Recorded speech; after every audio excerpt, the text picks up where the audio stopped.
তারা জনগণের কাছে চাঁদা চায়, চাঁদা উত্তোলন করে চাঁদার টাকা না পেয়ে পাথর মেরে মানুষ হত্যা করে আমাদের রাজনীতি, আমাদের আগামী দিনের পথ চলা, তাদের বিরুদ্ধে দুর্বার আন্দোলন করে তোলা।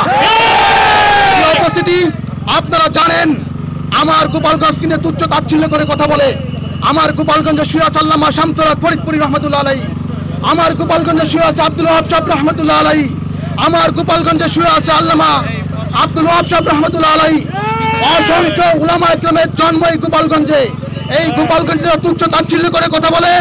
আমি মনে করি তারা যতক্ষণ পর্যন্ত আমার জন্মভূমির জনগণের কাছে ক্ষমা না চাবে ততক্ষণ পর্যন্ত গোপালগঞ্জের মাটিতে তারা রাজনীতি করতে পারবে না।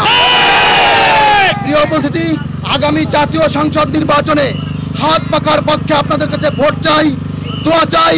পীর সাহেব চরমুনাই যদি আগামী জাতীয় নির্বাচনে সরকার গঠন করতে পারে আশা করি এবং বিশ্বাস রাখি আগামী জাতীয় সংসদ নির্বাচনে পীর সাহেব চরমুনাইকে যেন প্রধানমন্ত্রী হিসেবে শপথ বাক্য পাঠ করাইতে পারি।